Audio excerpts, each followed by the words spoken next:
Wow, everything seems to be happening really fast now. We just got the news that One Piece will be going on a 4-week hiatus after chapter 1053 to prepare for the final saga. And earlier this week, just a couple of days ago, I was convinced that we would still be in Wano for a little bit longer at least after all that has happened, but Chapter 1052 of One Piece proved me very wrong. After spending almost 2 years on the raid of Onigashima that literally took place over the course of one single night, we have just skipped to a whole week after the battle, just like that. I was convinced that there was still quite a bunch of stuff to deal with in Wano, even after the defeat of Kaido and Big Mom. How Kaido knew about Joy Boy, Zoro's connection to Wano, Big Mom's and Kaido's fate. Maybe since Wano had been taking its time for the last 4 years roughly, I was kind of expecting things to wrap up properly, and Oda-sensei taking his time to say goodbye to the land of the samurai, maybe with a couple of other little surprises happening here after the end of the battle. But boy, it looks like now that Kaido has been taken care of, we're trying to get out of here ASAP.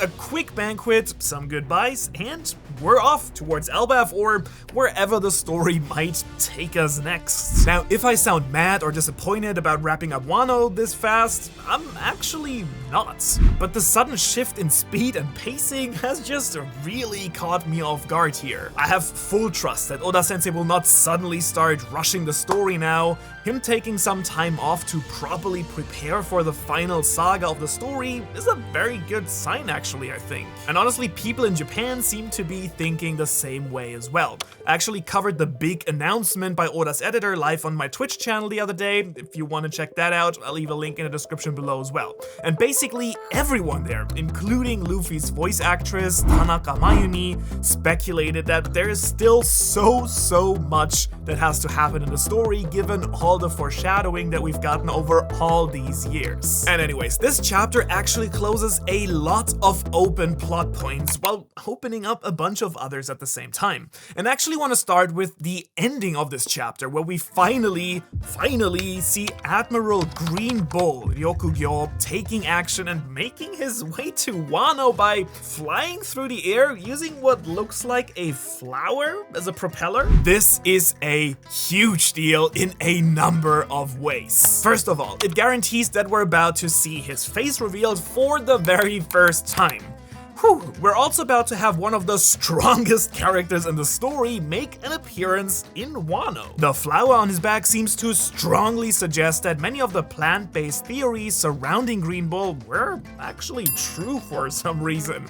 It has been speculated for a long time now that Green Bull might have a plant-based ability based on both the color green and the fact that he doesn't eat, which might have hinted at that the Admiral is using photosynthesis to actually get his nutrition and stuff. And if that is actually true, and this last panel really seems to suggest that, that could mean that Green Bull is a plant Logia fruit user, someone whose body is literally made out of plants, which is why he could actually survive on sunlight alone, and girls if I remember correctly. Even more interestingly, however, is the question why he's going to Wano on his own in the first place, against the will and the command of Akainu, who by the way doesn't seem to have very good control over his admirals, if we're being completely honest here. They all just kind of do whatever they like. Now, I really don't know about you, but somehow Green Bull doesn't give off the vibe that he's trying to pick a fight with Luffy and co here.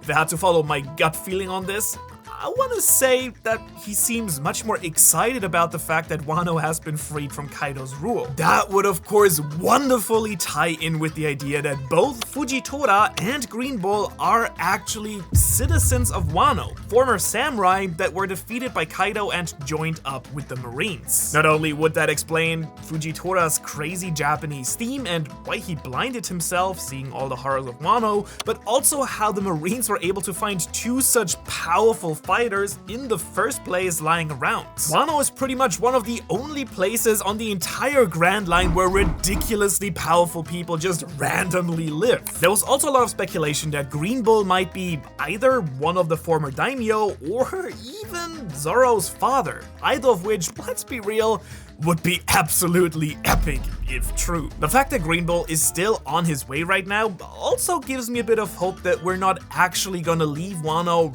right next chapter, but that we still have a bit more time to actually say goodbye to the country of the samurai and just enjoy the end of the fight. Super excited for that, and I can't wait to make a video on Green Bull soon as well, honestly. The next thing we have to talk about, of course, is the Gorosei tasking ZP0 with capturing and delivering Robin to them.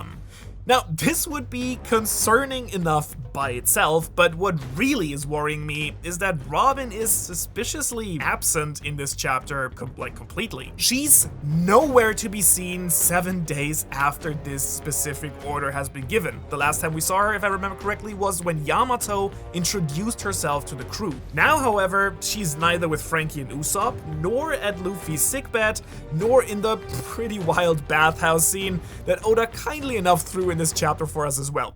We'll get to that in a while. And so the fact that Robin is pretty much the only Straw Hat missing in a chapter where her kidnapping has been ordered by the rulers of the goddamn world is pretty disturbing. The messaging of this week has all been about One Piece moving into its final saga, but next to guaranteed arcs like Elbaf, Laugh Tale, and the Final War, also setting up Robin getting captured would add quite a bit of story time on top here. I mean, no complaints from my side for more One Piece, but rescuing Robin from the hands of the world government, again, would be a truly painful and difficult task for the Straw Hats that would take a lot of time, I think. Next up, we finally know who actually died and passed away during the battle. Even though Kinemon and Kiku seem to be as good as dead, both of them pushed through in the end, and while I do think that Kinemon dying for Momo would have been very powerful indeed as a moment, and I'm sure Oda-sensei was thinking about that as well,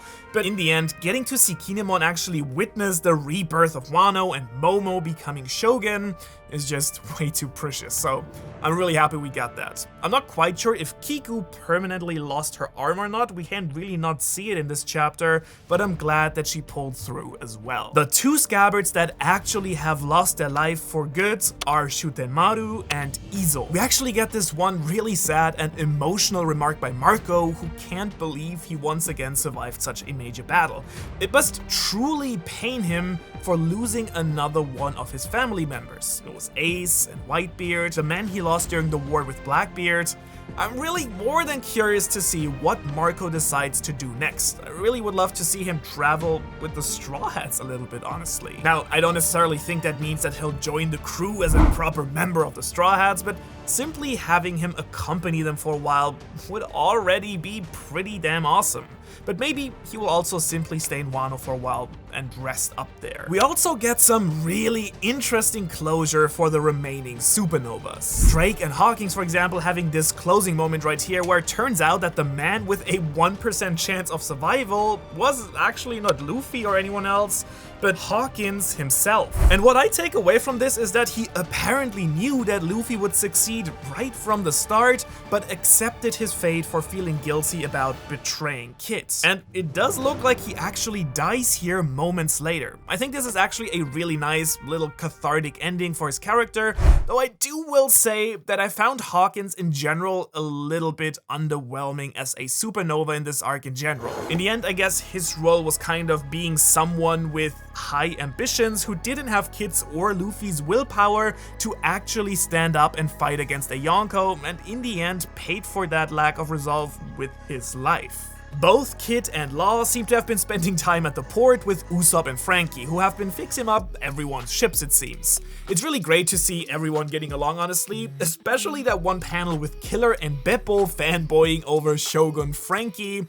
Just the best thing ever, and honestly, who can blame them? It is just awesome. Good thing they fixed it. What really caught me off guard in this chapter, though, was Apu. Like, don't get me wrong, I'm very much on board for getting the new bounty posters, most likely next chapter, I think. In fact, I'm working on my own bounty myself right now, trying to overtake Treble's 99 million. Because if you subscribe, you raise my bounty by 100 berries each, and we're almost at 60 million. That's of course nothing compared to what Luffy and the other Straw Hats will definitely be getting after taking down two Yonkos. And I'm also really curious to see who will get the title of Yonko or Emperor next to Luffy, of course.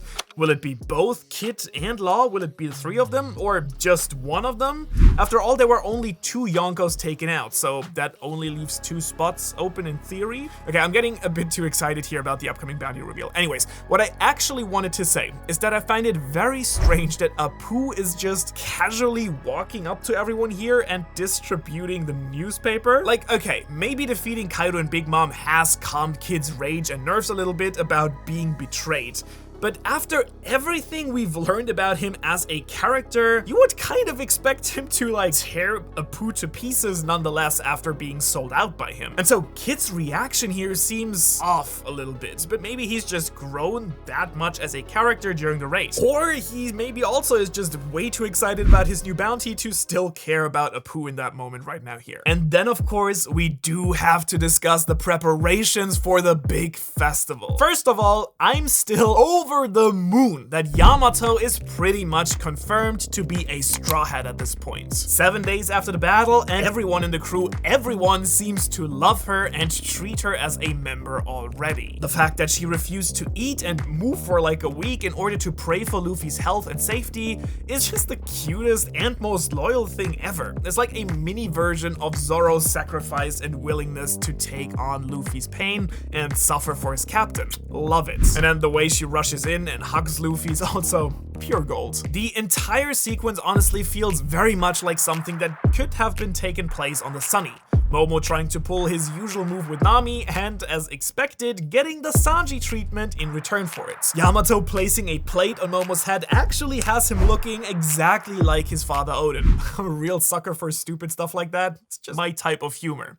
And we get a second serving of the bathhouse scene, and I honestly think that at this point, Oda-sensei is either just living out his wildest fantasies with Yamato, or is just really trolling us as his audience really badly. Because Yamato, as Odin, joins all the guys in the men's section of the bathhouse, which of course has the expected effect on Brook and Sanji, who basically die of happiness.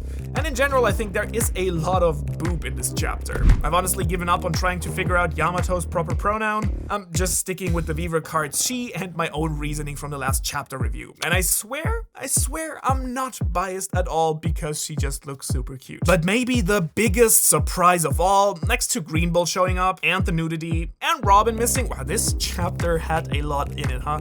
Is the fact that Zoro seems to have woken up without any major repercussions and with the help of Hiyori, who I'm pretty sure admits in this chapter that she exploited Zoro being unconscious there, right? I really hope that we still get an explanation for the Grim Reaper figure appearing and the repercussions that Zoro should have from taking the Wonder Medicine. And I also really love how Zoro is secretly relieved that Sanji is back to his old self after almost losing his humanity during his fight with Queen. And if you really want to understand why this was such a major moment for his character, you really should watch my video on just that right here.